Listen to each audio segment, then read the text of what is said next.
Now, some challenges for you. Jot these down. I'm going to go through them very quickly now as we rush to a conclusion here in about 13 minutes.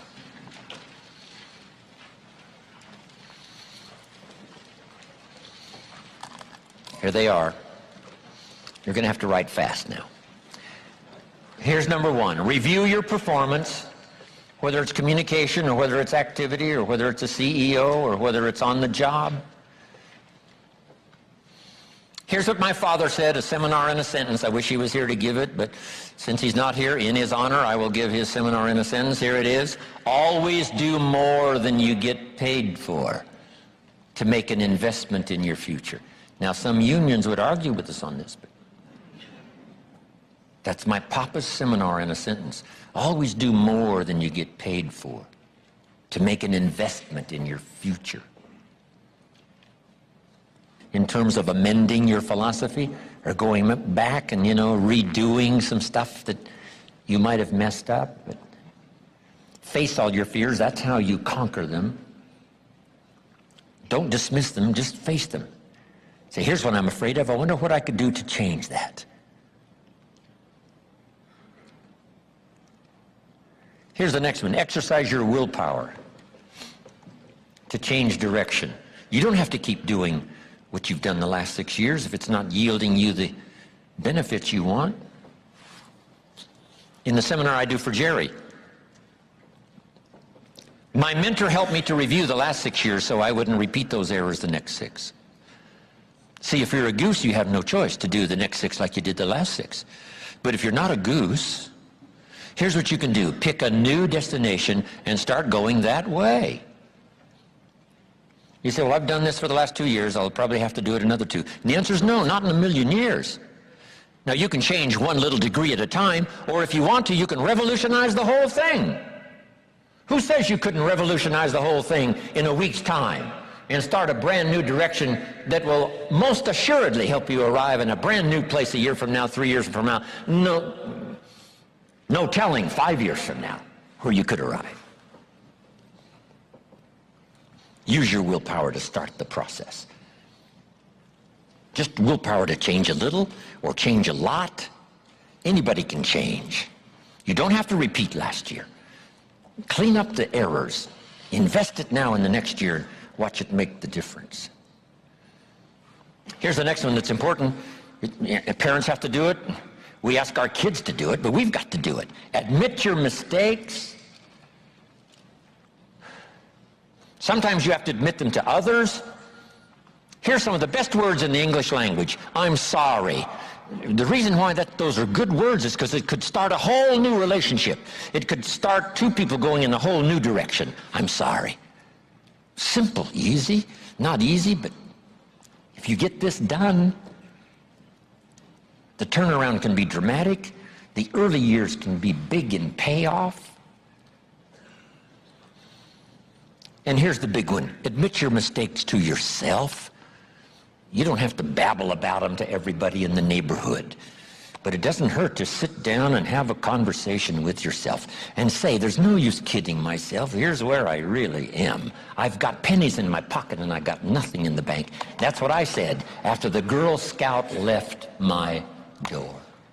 I had a conversation with myself. And I said, I don't want this to happen anymore. Next, refine your goals. I don't know what ambitions you've had up until now, but this weekend would be a good time to start the process. We're going to talk about our goals workshop before our session is over this weekend. Maybe that will help stimulate you to set some higher goals, reach for some higher purpose, go for something beyond what you thought you could do. By the time this weekend's over, you might double, triple, quadruple the amount of goals, purpose, all the things you think you can accomplish. You could multiply that by 10 by the time we finish here on Sunday. Here's the next one. Believe in yourself. Yes, you got to believe in God, and you got to believe in the community, and you've got to believe in the possibilities. You've got to believe in the economy. You've got to believe that tomorrow can be better than today. But here's the big one. Believe in yourself. There isn't a skill you can't learn. There isn't a discipline you can't try. There isn't a class you couldn't take. There isn't a book you couldn't read. If it's written in some other language, you just get it translated and read it. Here's the next one.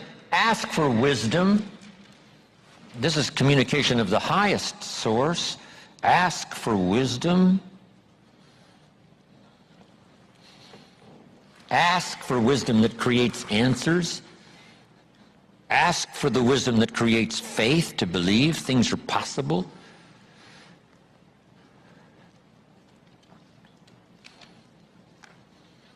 In King Solomon's day, there was the dilemma of two mothers who claimed the same baby.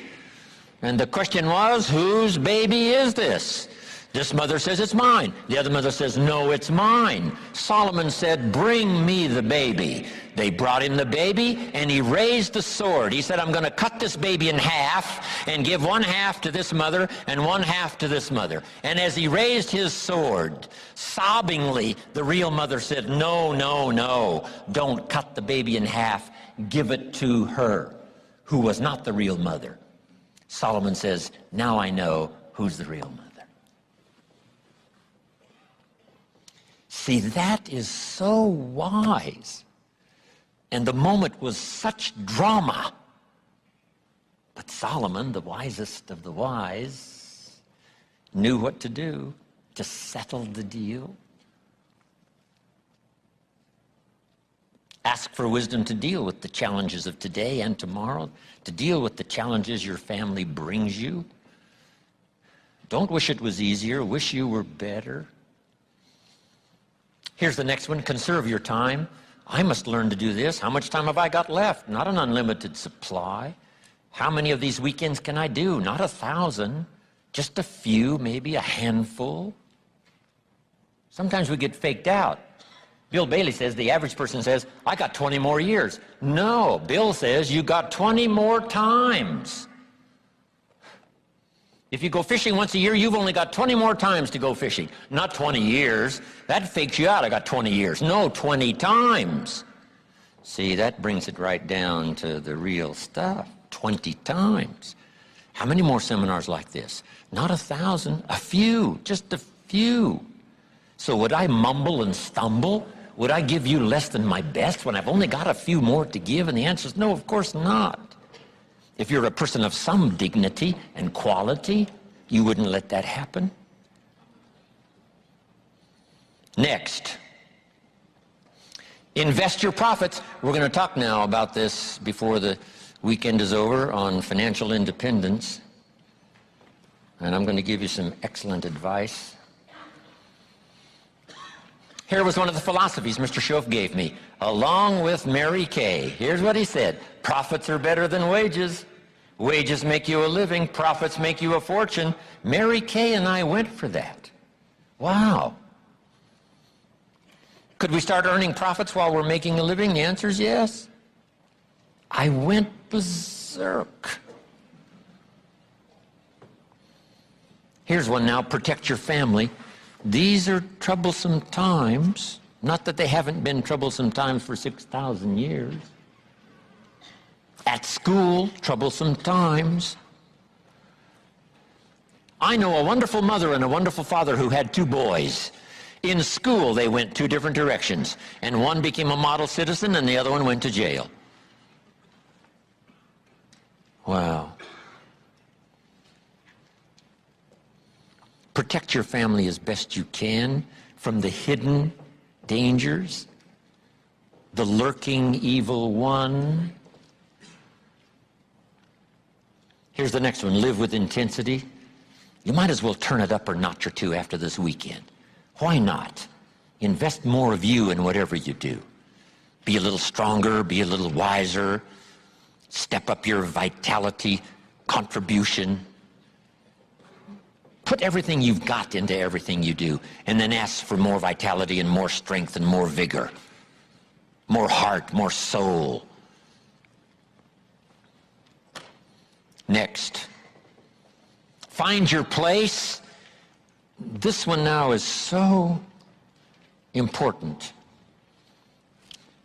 If you just work on a job, find the best place where you can serve well. And sure enough, they'll ask you to occupy a better place.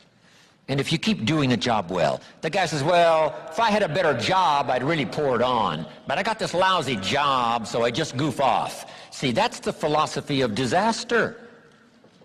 So you've got a lousy job. Do the very best you can. That's your best way out. Is not to do less than you could, but to do the best you can. With that philosophy, your life can take great leaps forward. Here's a Bible phrase that says, if you work on your gifts, they will make room for you. They'll make a place for you. Here's the next one. Demand integrity from yourself. You can't demand integrity from someone else. Integrity is like loyalty. You can't demand it of someone else. You can only demand it of yourself. Be the best example of loyalty, and you'll get some loyal followers. Be the best example of integrity, and you'll have people surround you that have integrity. Lead the way. Next. Welcome the disciplines. Can't give you much better advice than that, because disciplines create the reality. Disciplines build bridges, build cities. Disciplines. A well-disciplined activity creates abundance, creates uniqueness, productivity. Next. Fight for what's right. It's a fight we're in. The storyteller says, and there was great war in heaven. Wow, you mean way back there? Yes. 1/3 of the angels conspired. I asked Bill Bailey, how long do you suppose it took 1/3 of these angels to get together? Did they conduct meetings? I don't know. Bailey says the storyteller doesn't say. I said, then we're supposed to use our imagination. I don't know. It does say finally the great war occurred, and the 2/3 prevailed and the 1/3 lost. One of the writers of later scripture, here's what he said, I fought a good fight. See, that's extraordinary to be able to say. I fought for my kids, and I fought for what was right, and I fought for my good health, and I fought to protect my company, and I fought for a good career that would bless my family. I fought a good fight. It's good to fight. The encroachment. Opposites are in conflict, and we're in the middle. And if you want something valuable, you got to fight for it. Then this writer also said, not only have I fought a good fight, and I'll finish with this, and I got a much longer list, but maybe I can cover these at another time. He said, I fought a good fight, and I kept the faith. See, that's the deal. Keep faith with your family. Fight like crazy and keep faith. Fight the enemy and keep faith. Fight illness and keep faith. Fight the evil and keep faith. I can't give you much better advice. So thank you very much for your attention. I appreciate it.